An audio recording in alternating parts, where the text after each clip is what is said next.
My name is Lewis Kirke. I use he, they pronouns. I am the former director of Queer and Trans Services at UNO. And I just want to give you a little explanation on what it means to come out and the feelings that emerge during that process. Being queer and trans comes in many forms, but many of us do not know when we first come out. It essentially is figuring ourselves out all over again, and it often feels isolating. It takes much recovery from both positive and negative responses. It's a terrifying experience as it's a leap of faith when it comes to trust. So it is all the more important to foster safe spaces and communities to make this jump less scary. Many parents and people are often ill-equipped or prepared for when confronted with topics centering around LGBTQI+ topics, let alone someone close in their lives. You want to be there, but you just don't know how.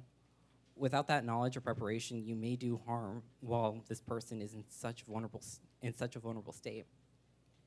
Coming out means having enough trust in someone to continue to love and support you.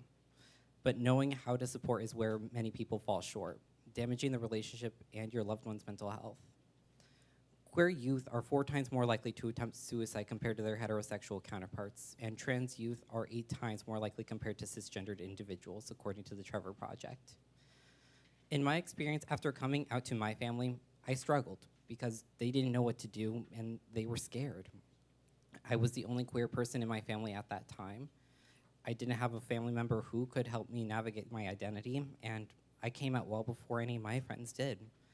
I was alone, and those thoughts and questions left unanswered made me feel wrong in existing.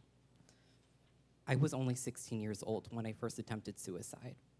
I've had thoughts of self-harm and suicidal ideation since I was 12 years old. I knew I liked boys when I was 6 years old, but didn't know the words. All I knew then was it wasn't okay from what my family told me, my teachers, my classmates, strangers, and the media. So it takes so much courage to be built to finally talk back and tell everyone bit by bit that they are wrong, that I am worthy of love and respect as I have always been before. I am not a joke. I am not broken. I am not sick. I am not a sinner. I am not confused. I am not a predator. I am not a victim.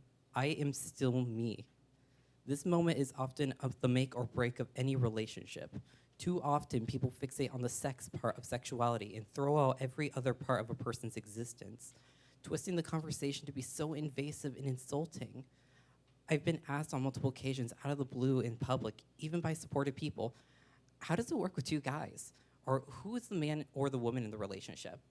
No one asks these questions to heterosexual couples. I am more than my sexuality. It is a part of my identity, but not just who I am. I just want to be accepted for who I am. I am still looking for who I am without being labeled as the gay one or being an example of a quote-unquote sodomite or the gay best friend trope. It doesn't need to be a big deal. It just needs to be safe. I have pride flags, not as a political agenda, but as a sign for others to say, hey, this is a safe space. You can be yourself without judgment.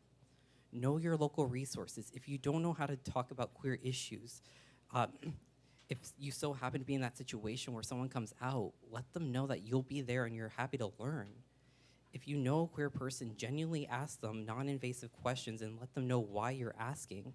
These are just a few ways to be there as an ally and develop a safer space. So if there comes a time where someone comes out, you can be there and make that jump less scary and strengthen your bond with your loved one. This is just a start, but that start goes a very long way so you can fully enjoy and support your loved one's whole self. By doing so, you may have extended a now more fruitful life, as no one can keep standing without the proper support.